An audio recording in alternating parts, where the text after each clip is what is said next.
All right, everyone, it is 1:30, so, or Pacific time. I don't know what y'all are working with, but my name is Fantasy. I use she, her pronouns, and I will be the moderator for today. Welcome. Thank you so much for joining. Sorry, I need to turn that off. Thank you so much for joining. We will be getting started. I'm just going to go through some logistics. So, like I said, my name is Fantasy. I am the vice chair for the steering committee. So excited to be here with the chair themselves, Mel's Felton. This session is the youth conference, and it's Let's Talk About IL. So I'm excited for everyone to be joining us. And if we could go to the slide where I just see a black screen. I think it's just end of slideshow, so I don't know if it was just the slide before that. Yeah, I don't know why it's not coming up, but I'm trying. Perfect, thank you. It's not a Zoom presentation without technical difficulties. Exactly. Perfect. Oh, maybe perfect. It's still showing a black screen. Maybe it was showing it before that, though. Before you presented, I think. So I don't know if that's better.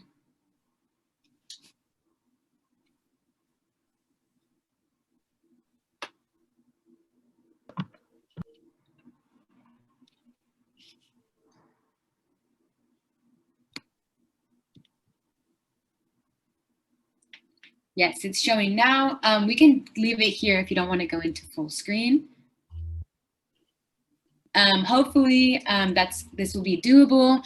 Basically, just wanted to go over some housekeeping items before we get started today. So first, when you scroll over the screen, a menu bar pops up. And depending on what device you are on, you can find the menu bar at the top or at the bottom of the screen. And this is where you can find the closed captioning for today's session. In my screen, it's at the bottom right. It says closed captioning, and then it has a square with CC in it. You can also view the captioning by selecting the CC tab on the menu bar, like I just said. And then you can also stream text is also available for today's call. You can find that in the conference website, connections, instructions for this session. So just let us know if you need any of those links. For sign language interpreting, you can find the interpreter on the screen. You can pin their video as well if you hover over their screen and click the 3 dots. I'm using a desktop, so that's how it works for me. And then you would just select pin. And to join into the chat, please find the word bubble at the same menu bar, either at the bottom or the top. Once that is selected, that will allow you to follow along in the chat or add your comments. And then for questions, question and answer section, please note that there's a Q&A box on the menu bar, either at the bottom or the top. And please only submit questions there, as they might get lost in the chat. So if you have a comment, you can use the chat bar or the chat box. If you have a question, you can use the Q&A box. I will be monitoring both as well, so feel free to use both of them, but with either questions or comments. To ask a question, you can put it in the Q&A, or you can choose the feature, like raise hand feature. For y'all, it might be, it's like there's a hand and it says raise hand. You can push that, and then we'll have hosts on our end are able to see when you raise your hand, and then we can either call on you later and unmute your mic. We'll let you know before that happens though. For those of you on the phone today or using keystrokes, we ask that you press *9 on your keypad to raise your hand. Then we will let you know when to unmute you. And remember, if you join into the conversation, please keep all background noises down as much as possible so that it will allow us to hear you clearly. Again, I will let you know if we call on you to either vocally share through the microphone, or if you want to use the chat, you can use the chat to express some comments or concerns, and I will vocalize them to the rest of the group, or you can put your questions in the Q&A. So without further ado, let's get started with the conference. If you need anything, questions, if you have any questions, please let us know. But for now, we will take it away with Mel's. Hi, all, and thanks so much, Fantasy, for doing the moderating. It's kind of nice not to be the moderator for one of the youth sessions today. I just get to talk. All right, so my name, for those of you who have not met me, either through the digital conference Discord or the before COVID times when we could be in person, my name's Mel Felton. I use they, them pronouns.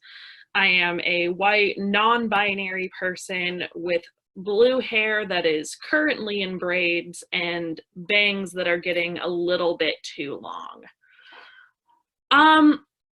Yeah, so today we're going to be doing a session called Let's Talk IL, and we're specifically going to be looking into voting and other civic responsibilities. Before I get into that, a little bit more about myself. I am a disabled person. I use the word disabled. I'm autistic. I have a psychiatric disability. And for most of my life, I was very much in that medical model of disability. Seeing things as like, oh, this is something that I need to hide. This is something that I need to fix. This is something that's really just something that I need to change about myself to adapt to society. And that caused me a lot of harm in many ways, partially through burnout, partially through just negative self-worth.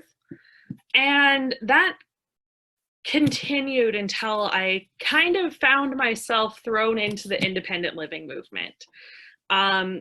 It happened all through chance. And when I ended up at my first April conference, I showed up at the youth conference very quiet. I was wearing slacks and flats and like a very businessy shirt. And I walked in and I saw people presenting in jeans and t-shirts and everybody just chilling out. And I was like, oh, this is not a formal situation. And that's ever since I think that moment, I have started to really become less and less formal in my presentations. And I call that IL. It is about independent living really has an authenticity to it because we are all experts in our own lives. We know what we need. We know what our wants are.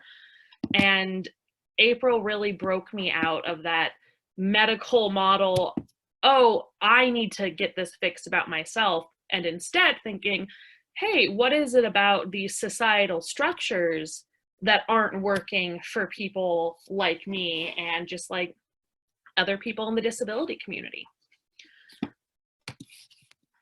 Sorry, just moving my notes. So that's kind of what I like to refer to as some real talk with me. Like I don't want this to be formal. I know when I first came to the April conference, every person that was a speaker, I was like, I can't even approach that person or talk to them because they're a speaker. Everybody here at April's on the same level. So just feel free, throw questions in. I'll be answering questions through this whole thing. So with that being said, a bit of an introduction. So going into some basics, what is independent living? So as a person who is a youth coordinator, also a youth, for a center of independent living, I do my best to live in that independent living philosophy of consumer choice and consumer driven. Like we know what we want, we know what we need, and we know how to, and that's not something that we should have to compromise on. We should be able to live the independent lives that we want. Now, when we think about independent living skills, and especially when I'm talking to people about independent living skills for the very first time, people ask me, it's like, oh, that's like brushing your teeth, right? I'm like, well, I guess that technically is an independent living skill, but let's think a little bit bigger than that. So we're talking about like balancing a budget, healthy relationships, sex education, all of the things that we need to live independent lives. And a lot of times as people with disabilities, we're kind of excluded from the conversation. So that is why for this Let's Talk IL, we, as the Youth Steering Committee, talked about, well, it's 2020. You may or may not have heard there is an election happening right now. And so we're like, this would be a great time to talk about voting, and not just voting, but other civic duties. So also feel free, post any questions, stop me whenever. I want this to be more conversational, but as anybody who's met me, I can talk a lot and I will talk forever. So I am going back to that idea of real talk. So when it comes to civic duties, I know we have people from all different age ranges in here. We have those who are still in high school, those who are in college, those who are out of school, those who aren't technically youth, but still that young at heart. And there's a lot of expectations of what a person should or should not know at a certain age about voting or about your civic duty. And I want to be completely honest with y'all. My school didn't teach me anything about civics. Like, I had the class and I took it, but it wasn't taught in an engaging way that I would actually remember. And so I had a lot of insecurities about talking about politics, talking about elections, because I felt like I just didn't know enough. And that spiral sort of continued. It kind of made this like vicious cycle of, I don't know enough, so I can't talk about it. And since I'm not talking about it, I don't know enough. And it just continued in a way until I got an opportunity to participate in something that kind of ended up being political nerd camp.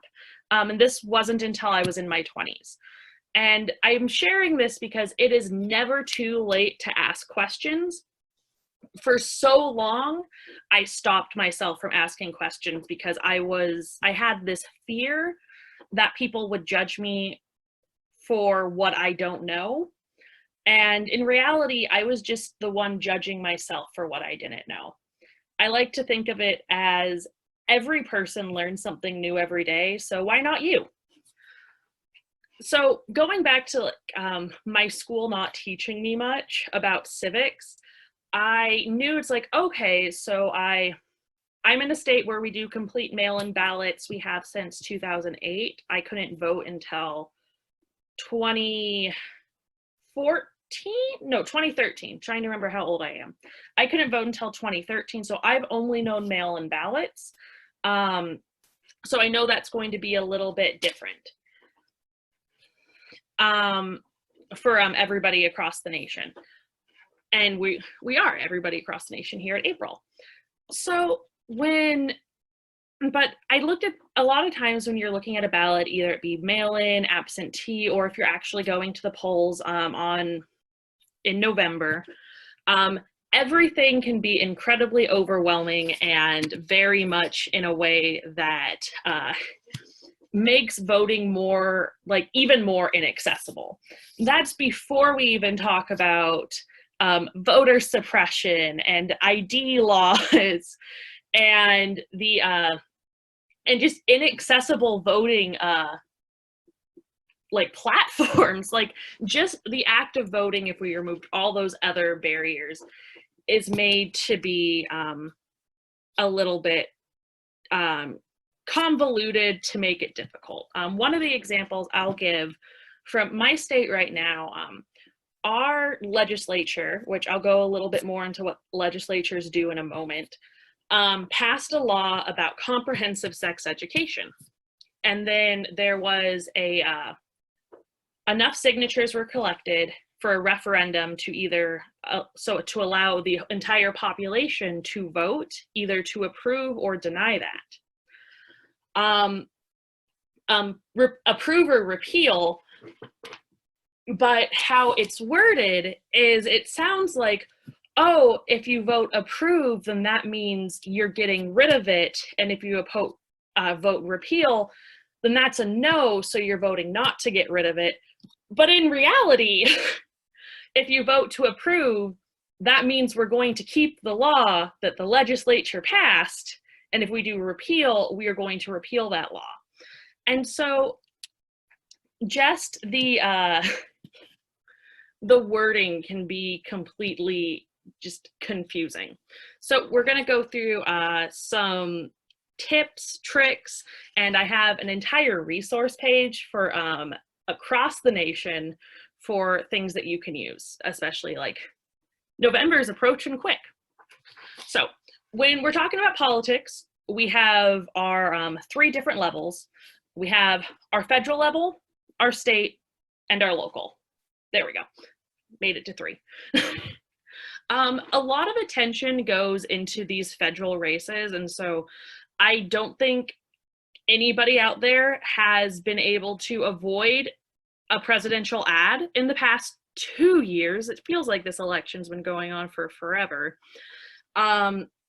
And then you'll also, like in your local areas, you'll see like congressional ads, Senate ads, and those get so much attention, and it is very important to vote for those.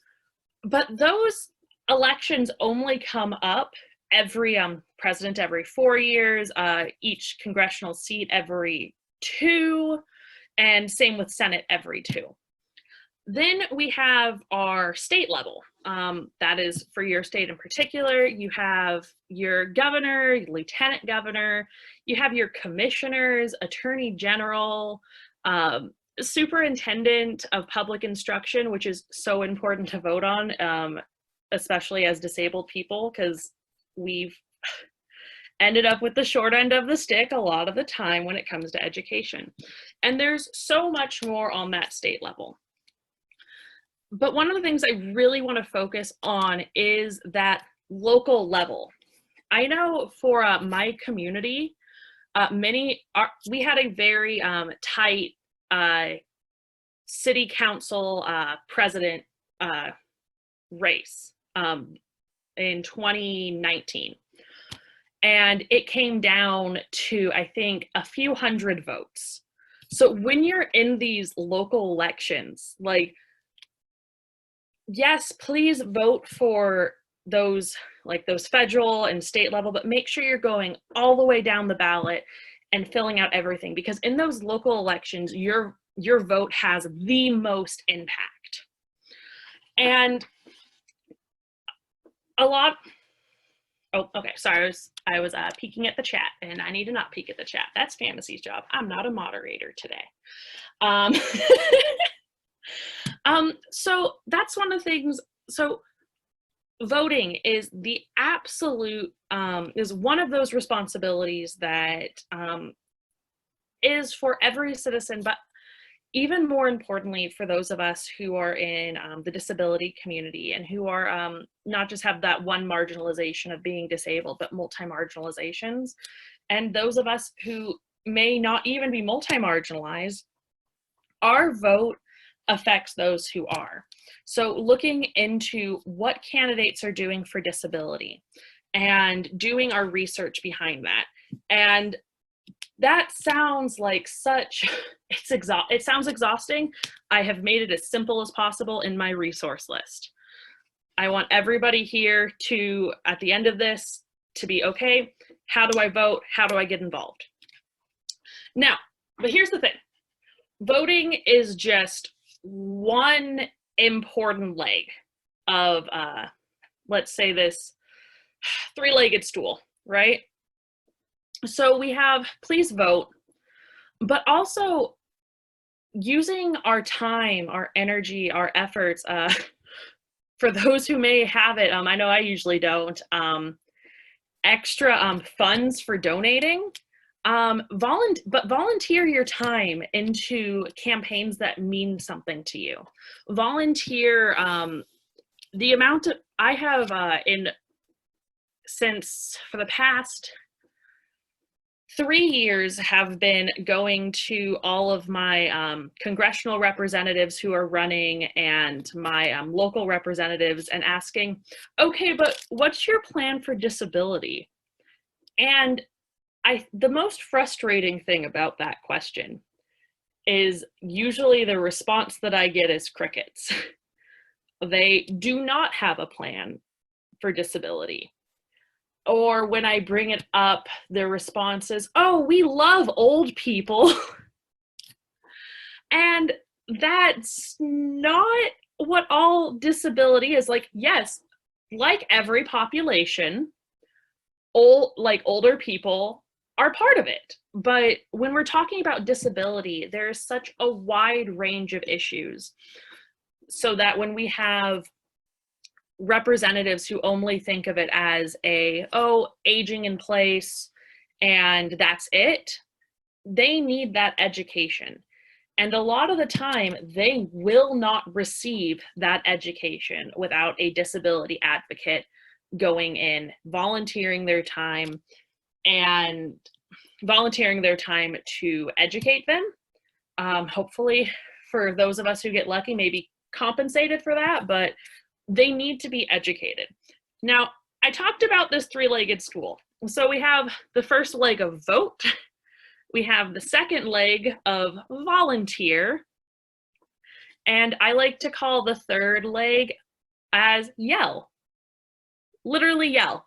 The amount of times that I have gone in, you have to use your voice with people. You have to be able to find out where you can talk. Go before BC times, before COVID, when we could actually go places. I had, as many of us are from rural areas, getting to your city council meeting can be a little bit difficult. That can be travel. Getting to your county commissioner meeting can be difficult depending on what kind of community you live in. And then getting to your state capital to talk to your legislative representatives is even more frustrating. I live in Washington State. I like to say it's shaped like this. If you're familiar with Seattle, Seattle's over here, and then our capital of our state is about 2 hours below Seattle, and I live over here. And that's about a 6-hour trip to get to our city capital. And right here, you cannot see it on my hand, but there is a very large mountain range called the Cascades, which means when my city council members are meeting, it is usually winter and there is snow. And four-wheel drive can only do so much when you're going over a mountain pass and the snowbanks are 3 times taller than your car. And one of the cool things to come out of COVID is that we do have this bigger use of digital contact. So this is the first year that 2020 was the first time my legislative session has used digital, like you can use Zoom, or I think they use a different platform though because of state security reasons, but it's pretty much state Zoom to talk to our legislative representatives. And so having a plan of where you can go to yell at your representatives is an important part of that civic stool. Now, I use the word yell because I tend to be a very loud, somewhat aggressive about things that are important. And I'm not saying the first thing you go in is start screaming, but have a purpose of why you're going there. And one of the best things to do when you're walking into any kind of session where you're going to be speaking to representatives, not just having a complaint, but having a potential solution. Even if it's not fully worked out, just being like, hey, I'm a disabled person. I have faced this issue. But I think that this could fix it because I've seen it work other places, or I know this would work for me as a disabled person. so this can work other places as well. I know one of the things that we're working on inside of my city right now, and if you were in the Us Protecting Us presentation, it's on a similar line of that, but have like a similar topic that was covered in that, I should say, is as a person with a psychiatric disability, I have episodes. And I know that if I have an episode, I can act erratic, I can seem very angry, I can seem very, I'll go out and say it, dangerous. And having people who are trained in mental health to respond to those. So if I say, hey, you know, people with disabilities have a higher rate of getting killed by police brutality, which has happened in my city. We had a pretty high profile case. It has actually also happened in every city I've lived in my life. As a person with a disability being killed by excessive force. And so saying, hey, what if we had mental health teams to come out, and how, like, what that would cost in funding. I think one of the most shocking pieces of information that I was given in my stay in this, in my fellowship of this political nerd camp was, in a state budget, $1 million is a drop in the bucket. And that blew my mind. The idea that is so much money, how is that seem so minuscule? But when we have a state that is working with billions of dollars in revenue, we, as taxpayers, we should be looking at how that money is being spent and having it being spent in services that are actually serving us.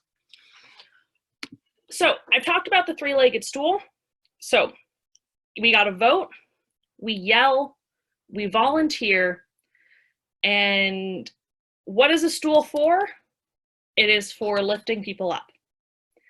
And with that stool, we find somebody to run. We find somebody who is going to run for office that represents what we need as a society, represents what we want as a society. It is great because we all have our needs that need to be met. People need housing, people need food, people need the ability to live a comfortable life without worrying about if they're going to become homeless, if they're not going to have, if they're going to have to choose between paying for their insulin or paying for their food. Those are our needs. And we are always going to, we need to be working on making sure those basic needs of survival are met, and finding candidates that, as my brain turns off and turns back on again, finding candidates that work for us, because your representatives are your employees. For those who have had experience with consumer choice, specifically with consumer choice in with your personal care assistants, you get to be the one in the IL philosophy, you get to be the one to hire them. You are the one who is seeing okay, what are our wages? And is this person working for me? And then we have the, sorry, my words.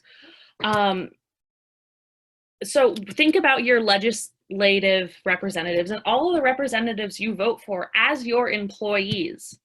And if an employee isn't doing their job, then we need to reevaluate that. Can we talk to them to fix it? And if not, then we need to get another person in there who is going to.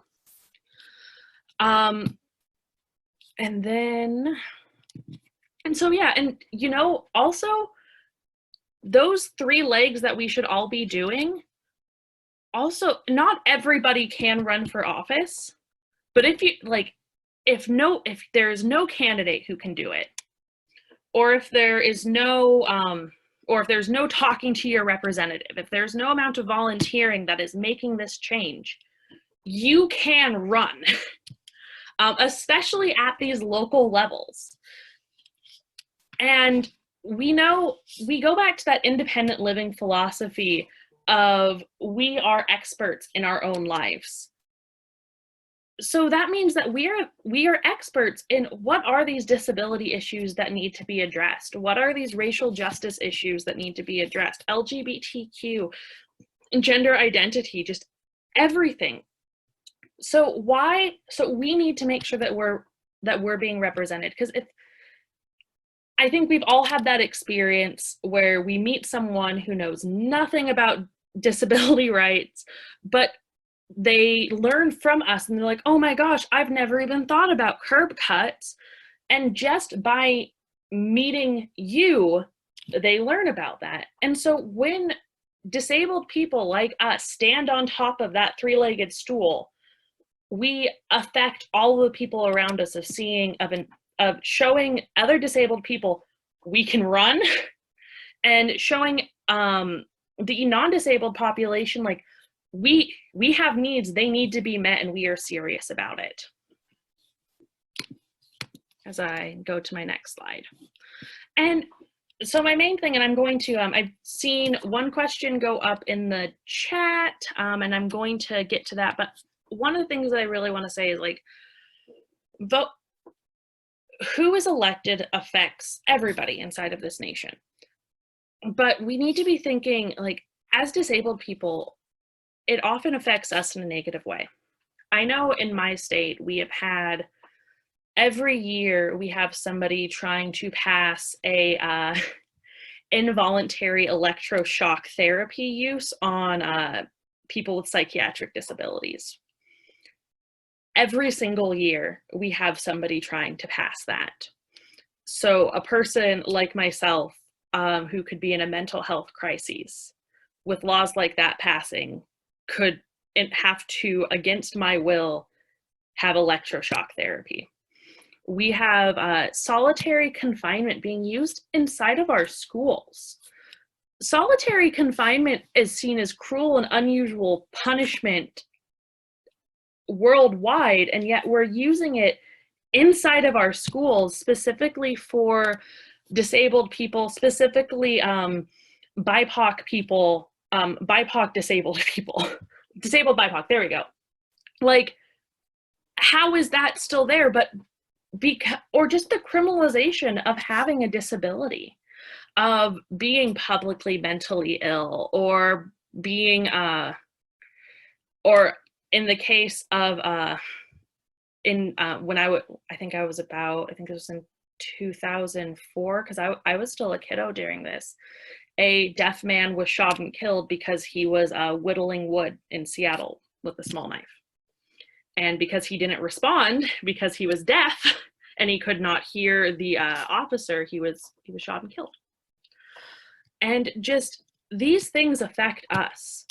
And then there's also this radical idea of, even if it's not affecting you personally, even if the privileges that we have make it so that issue is not affecting us, if we see it, it's happening to other people. And I know when I met April, I've never been around more caring, generous people. And so if we're seeing injustice happening to not just people in our community, but in communities around us, it is our responsibility to be taking that on. So that being said, I'm going to take a pause. There are 2 questions. What's up? Yes, thank you so much, Mels.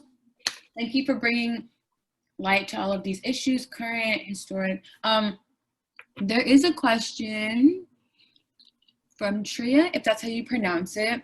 I don't know exactly what context this was in, I don't remember, but it says, what is my role if I don't need that many services? And maybe Tria can elaborate, unless you know.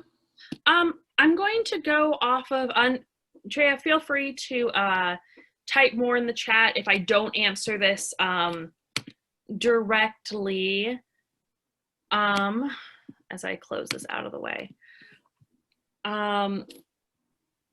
So, have to get back into the zone. Even if those aren't services that you need, let's say you your health care is covered. You get it through a job. You have a job that pays a living wage. You're comfortable. So when we're seeing that kind of comfort, that's when we have, that means if we're comfortable, and that means we should have the energy to be looking at other people and looking at other problems. So that is the time where, like, you should always be listening, but if you feel like you're comfortable, there's chances are there are people out there who are not, and that is a time to start listening. That is a time where we need to just, and this is the hardest part for me, I need to shut my mouth and just hear what people are saying and contemplate that. There is a lyric in a Death Cab for Cutie song that sticks in my head of I wait to talk when I should listen. And it's this idea that when somebody else is talking to you, you are either preparing what you are going to say back, or you have already decided what you're going to say back. So we need to make sure that we're listening to other communities. I hope that answers that question. Thank you so much. Yeah, if not, please feel free to put some clarification in the chat. Another question that we have, I'm gonna have this one quickly, somewhat quickly answered, and then there's 2 more questions after this one. But someone says, what is BIPOC? And they spelled it a little different. They said if that's how you say it, but if you could just go into kind of unpack what BIPOC, that terminology is. Awesome, thank you. Just apologies, as many of us do, we get lost in the acronym soup. So if I use something, please stop me. BIPOC, as in BIPOC, stands for Black and Indigenous People of Color. You will also hear the beginnings of used QT BIPOC, which is queer and trans Black and Indigenous people of color. So I hope that clears that up. Perfect. Melly, it looks like we have a hand raised. Oh, awesome. And Okay, I'm going to go ahead and it's Opal. Opal, you should be getting something that'll allow you to ask your question. Okay, can you guys hear me now or no? Yes, we can. Dan, Okay, hey, that's good. I just was wondering, so I have a lot of caregivers, and so if I want to go about like raising the wage, I can't talk, of my caregivers, like as far as like getting laws passed, who do I go to do that? Would that be federal or would that be state level to fix that? Yeah, so that is an awesome question. And a lot of the times with awesome questions, there are not super simple answers. So it depends on where the funding is coming through, because there is state funding and federal funding. So first figure out where your funding is coming through. But just at the very beginnings of it, it is always good to start at a local level. It is easier to get things going at a local level than it is to just go straight to the federal level. Specifically when we're talking about things in a rights-based structure. Okay. Thank you. That makes sense. Yeah, very welcome. Thank you so much. Yes, feel free to raise your hand as well. Sorry, I'm just trying to like navigate who was first and stuff like that. But the more the questions, the better, and the more dialogue we can have. We do have about 20 minutes left. So a next question that we got from Emily is, how can we advocate for ourselves and get the help we need? I think we need an emergency hotline, in caps, number. We have to have a way to help. How can we do this on our own and advocate for ourselves at the same time? Awesome. Yeah. So when we're looking at emergency hotlines, first of all, we live in a capitalist society. Just in short, things cost money and we have to have money to do things. That being said, working a new emergency hotline number means hiring people, infrastructure for it. So it's finding the funds for that. And when we're looking for something on that level, we'd want to start local. One of the things, and I'm trying to remember my my EMT, like emergency medical team, or people who do the ambulance stuff, trying to remember the history of that. But if I'm recalling correctly, that started as things that are on a local level, and only some cities, counties, areas had that. But as the idea took off and it was seen as a success, it spread. I still remember learning about this because I was watching a movie with my mom and somebody got really hurt at the beginning of the movie. And I'm just like, why don't they call 911? And my mom's like, this movie was based in this time. They didn't have 911. And that was like mind blowing for me, because I was just like, what do you mean? And so, but now that's a basic for us, kind of in the way that like the ADA generation sees things as, yeah, we've always had the ADA, that's baseline. Our new thing with advocating for ourselves as well as getting these new systems, they go hand in hand. And what it comes down to is we are in charge of creating the new baseline. I want a society where our youth see a mental health crisis line where people can get first responders trained in mental health. Is like, oh yeah, that's just the norm. What do you mean you didn't have that? Why wouldn't we have that? That's our responsibility, is raising the bar and making it just the baseline for everywhere. And so that does start at advocating at a local level, coalition building. One of the things that I love about the independent living movement, but also find a lot of frustration in, is we did start as this kind of radical idea of, hey, we shouldn't institutionalize disabled people. And at the time, that wasn't the baseline. That was people trying to raise the bar and others being like, it's always been this way. Why wouldn't we do this? But now it's very obvious, like, yeah, no, we shouldn't institutionalize people and let's get rid of these institutions. And I sometimes feel that the independent living movement falls away from that very radical start. And so pushing your independent living centers to, like, we cannot lobby, we cannot say pass this law or don't pass this law. That is, which is a pain in the butt, but it's what we have to deal with. But I do have a resource in our resource list about how to find the line between legislative advocacy and lobbying. But it does come down to advocating for ourselves. I like to think about most movements like a hand. And when we're advocating for ourselves, that's like the tip of our fingers, and the tip of our fingers do a job. And then as we start to build that movement, we get our full fingers. And then when we start to get organized, we have the palm and the thumb, and then we have a full hand, and then that's something we can work with. And so it all plays a part.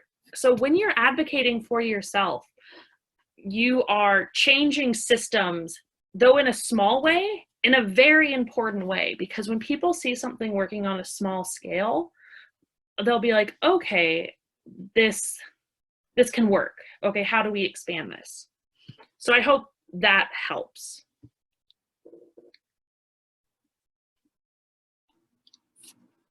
Perfect. Thank you so much.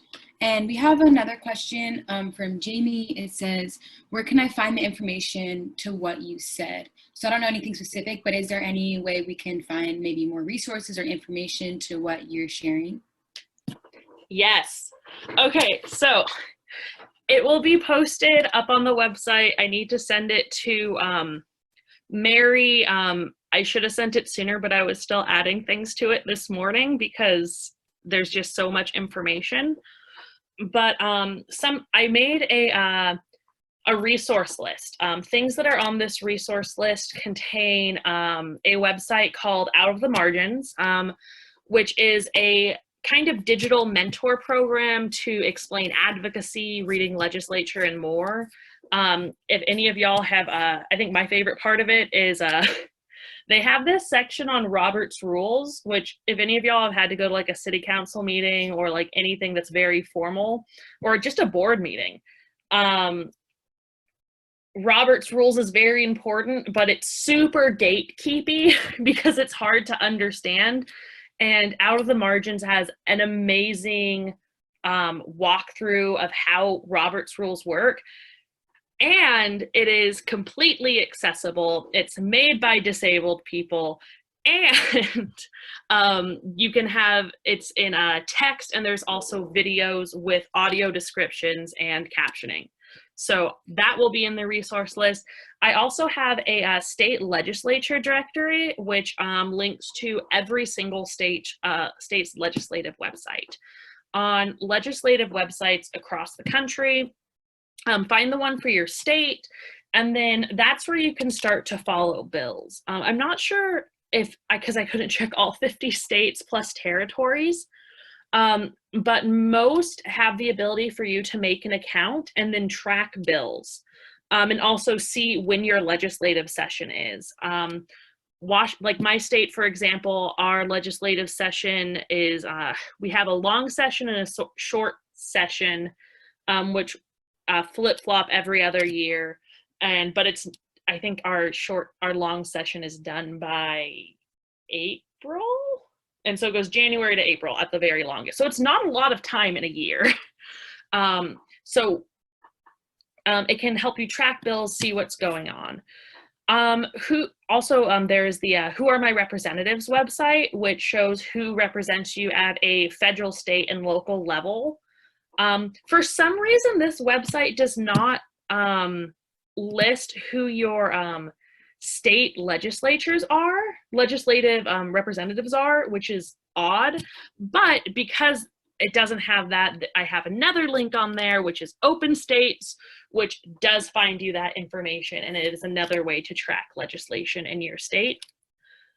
One of my favorites of all time is Ballotpedia, using like Wikipedia, but specifically for figuring out your ballot.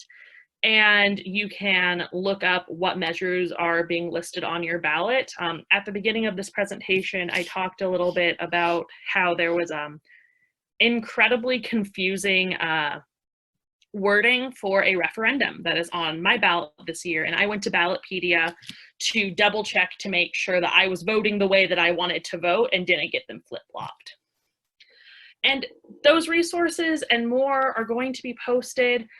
And I think the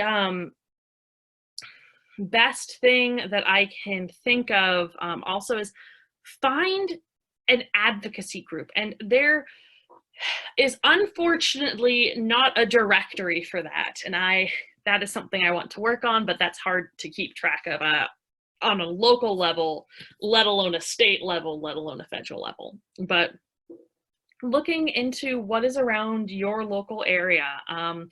Or also, April has a advocacy committee that meets monthly. And so meeting with the advocacy committee there, where we talk specifically about rural disability issues on a federal level, and also where people bring their state level issues to as well, and gives us the ability to kind of brainstorm on what sort of legislative advocacy we should be doing to make sure that our people aren't being put into institutions, be that nursing facilities or prisons. Like what systems do we need to dismantle at a legislative level? Yeah, so that will be posted. Perfect. Thank you so much. So yes, please look forward to that. That resource link will be posted. Thank you, Mels, for creating that and just bringing awareness. So there's 2 questions that kind of involve media and maybe like and interconnect people with disabilities. And then there's another question that I'll ask after, but these 2 questions, let me know for me to repeat them. But the first one is, it kind of was tying back to when we were talking about police brutality against people with disabilities. And someone asked, why would you shoot a man that is whittling wood who is not a threat, question mark. And then this other one kind of ties into people with disabilities in the media as well. And it says, I love how most people think people with disabilities don't fall in love. It's frustrating. Like, why is it newsworthy? So if you could answer those, and then we'll go into the next question before we're done in 10 minutes. Alrighty, could you reread the first one real quick? Yes, it says, why would you shoot a man who is whittling wood who is not a threat? Was Or there like- one before that? No, it's just those 2. And then the other one is about people with disabilities falling in love. Like, why is it newsworthy? Oh, okay. All right. So honestly, that's the $100 question, isn't it?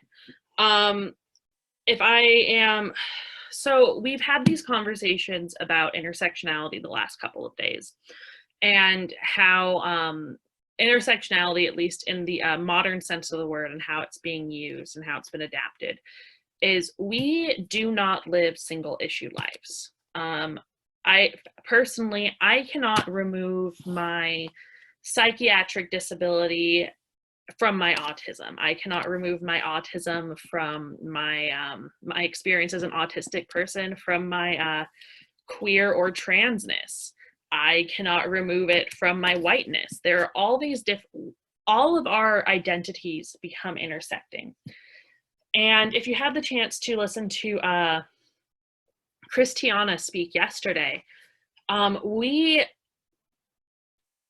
as a society like to label things, put things into boxes, do whatever we can to explain things. People want to explain things. We want to make sense of things. But by doing that, we come up with these societal ideas that might be accepted. Oh gosh, I hate thinking about it, but I think the best example is the one that Christiana gave during the I think it was the 14th century. I can't remember exactly. I'm bad at dates.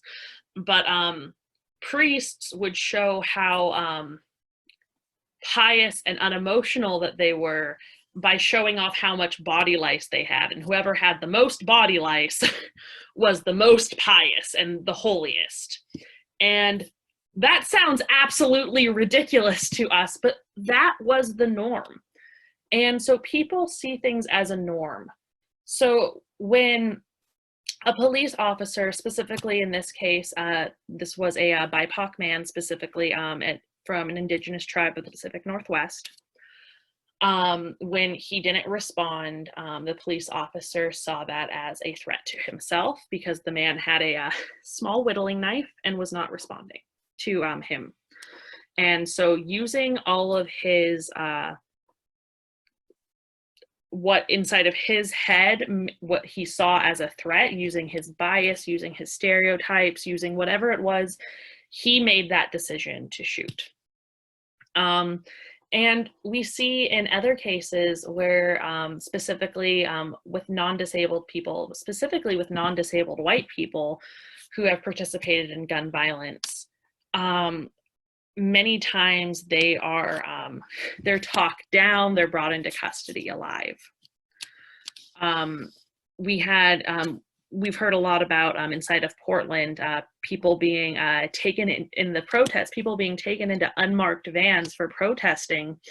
But what was it? I think it was either 2 or 3 years ago, there was a armed militia that took over a government facility, and they were allowed mail to come in and out, but this was a white group, mostly based on white supremacy. And so we have these ideas of, specifically when you add disability to it, when you add race to it, and when you have predominantly white officers that have not dealt with diversity, they make these split-second decisions that end somebody's life and change their family's lives forever. And we need to change that. And that's when it comes down to, we need to make systemic change in these structures, which means talking to our legislation, getting funding for better resources, better trained resources. And then went into,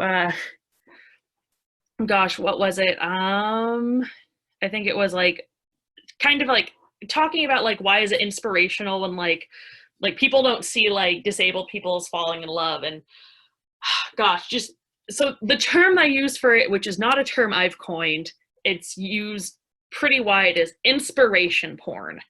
And it comes back to that societal expectation that non-disabled people expect disabled people to be a certain way. And when we break out of that box, it's like, what? What do you mean? You're dating, you're living inside of this house, or doing stuff. I know even in my work, like as a young person with a disability, I am treated completely different in non-disabled spaces, because I'm not seen as valid, because like, oh, you're young and have a disability, why are you out advocating? And I do know one of my coworkers, who is like 7 years older than me, who does disability advocacy. Everybody assumes that, oh, because you're doing advocacy, you're not disabled, your kid must be disabled. And everybody's always asking, oh, what's your kid's disability? When she's like, I'm disabled. And so it goes into these societal expectations that people just don't expect things of us. And then when we do the things that everybody else is doing, because surprise, surprise, we're people, it breaks their box. And instead of seeing it as, oh, maybe my box is wrong, it's, this is the exception to the rule, and that makes it inspirational. Okay, I think I answered those questions. Are there others? Yes, thank you so much. So for our last question, this is Fantasy. For our last question, since we only have 3 minutes, feel free to answer this question and then just kind of say any closing statements or thoughts that you have, and then we can kind of close out with the survey and things like that. So the question is, what is the best resource for receiving assistance understanding the ballot while filling the ballot out? So good question. I think everybody is going to find like different, like there are different resources, but I love Ballotpedia.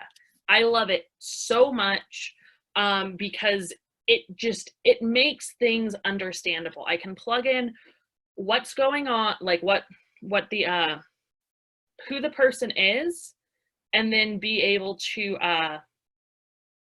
either who the person is or what the initiative is, and get more information on it through there. Also, I can't talk for every state, and thank you for posting that in the chat, Fantasy. I can't talk for every state, but also getting a hold of your local voters guide. I know Ballotpedia did not have a very small local judicial race for my area. And I was just like, I don't know the difference between these two people, like what is going on? And so I was able to find my my local voters guide, and I was able to look through and be like, oh, okay, these are the differences. And then for my state, it gave like, oh, these are like what they put down for volunteer organizations, and this is like why they are running. And also just like, you know, elections like happen once a year, except for like sometimes there are special elections that come up throughout the year.